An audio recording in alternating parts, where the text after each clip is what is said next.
Hello everybody, I'm making this video in the United Kingdom where I've been here for nearly a week at my daughter's home.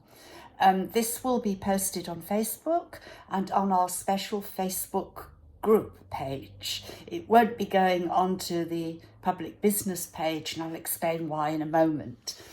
But first of all, let me tell you that we have spent the week doing the accounts for last year, and in April they will be available online through the Charity Commission in the United Kingdom. And we were somewhat surprised that we ran the refuge last year on £140,000.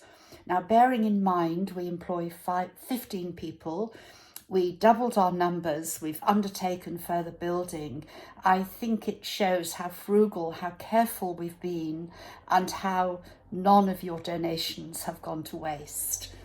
However, it does strike us as a little scary, and I think primarily because through the pandemic we found ourselves in a position of taking horses, and that was never part of our plan. We were a donkey refuge for donkeys and mules, and of course it'll always be a refuge for donkeys and mules.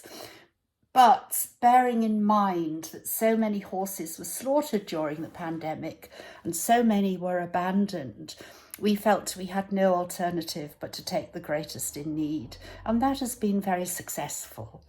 The downside has been, because we started posting stories about horses on Facebook, on the business page, it attracted the attention of primarily the horse community in the United Kingdom.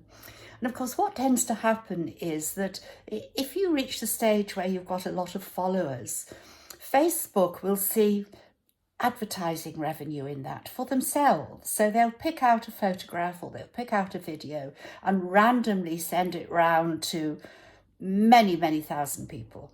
And some people were picking up perhaps a picture of our horses when they have an injured leg or they're not in full health yet.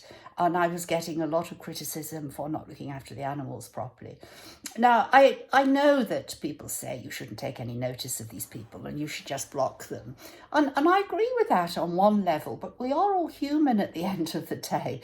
And we've solidly worked through the pandemic, and it can be extremely hurtful.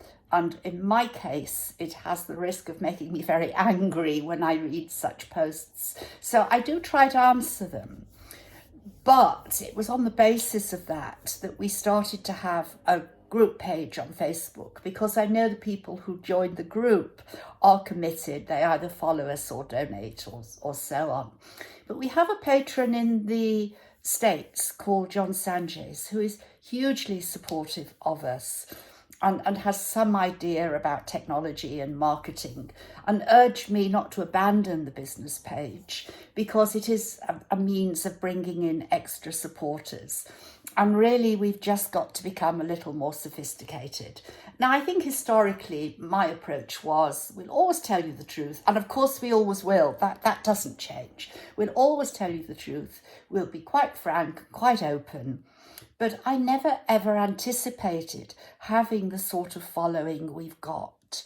So we have to change our tactics for a couple of reasons. Firstly, because of the pressures now put on us primarily through Facebook. And secondly, because we have to, over the next year, perhaps 2 years, 3 years, we really have to increase our income.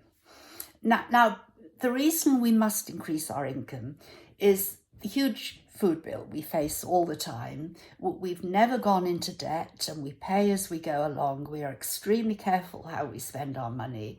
But looking ahead, there are going to be many more mules in need and horses in need, as well as the donkeys. And we would like to be in a position to buy extra land and to expand. I think we've shown we're quite successful at what we do. And whilst other people might say, oh, we would like to do what you've done, I'm just going to put up a marker at this stage. We have been able to do it because, to start with, Charles and I were of retirement age. We had both been successful lawyers, so we had capital to invest. And you cannot look after equines unless you have invested a huge amount of money. It's not just a question of popping horses in a field. For a start, we don't have those sort of fields in Marrakesh. We live very much in desert conditions. All the food has to be bought in, but you must have water, you must have electricity.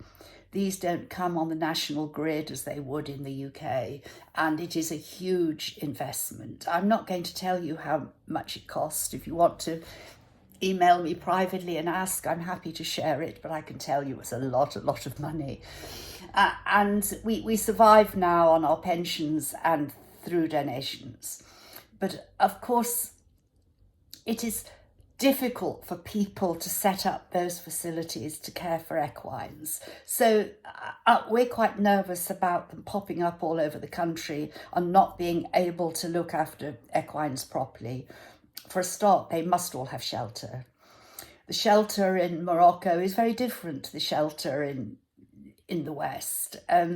We can't just have wooden shelters because in the climate we live in, with the extreme heat and the cold in the winter, the wood just deteriorates. We can't have pole fencing because they are set in cement, and given the nature of the land, in the summer it becomes very, very dry and the donkeys knock the pole fencing over.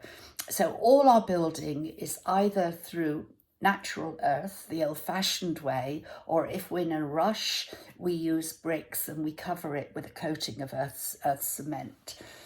I have no truck with people who say, I've rescued these equines and they're just in a field. I get extremely angry because in Morocco, it can be very hot during the day, but it really in the winter can be very cold at night, and they will suffer, particularly if they are ill. And so many of them are ill when they come to us. So I'm looking ahead, I'm looking forward. And there are several things we're going to do. We're going to concentrate a little more on our website so that if social media ever goes down, people can still access the website. We've got to do a lot more on YouTube. We have to do a lot more around the adoption of donkeys, and so on and so forth. Now, where we are fortunate this year is that my daughter, who's just taken the dogs out for a walk, you'll perhaps meet her later, has left her paid employment in the United Kingdom, and she is going to work with us. So there will be another head working at the growth, the keeping of the accounts, the keeping of records.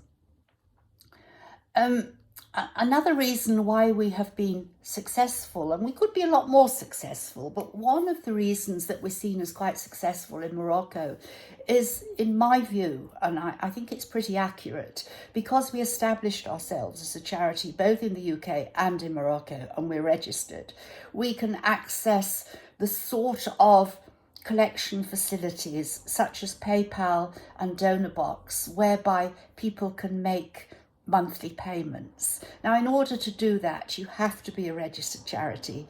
You have to produce your registration documents, details of the trustees, and we have a set of trustees in England and a set of trustees in Morocco.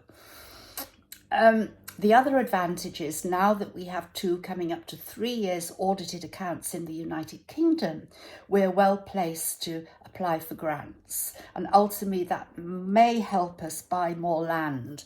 But of course, for day-to-day running expenses, we do rely to a great extent on donors. So, as I always say in these videos, without our donors, we wouldn't survive.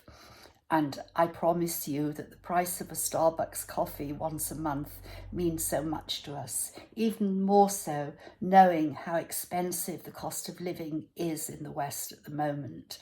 And we are all going to suffer from rising costs, difficulties over oil following the war in Ukraine. We all know that.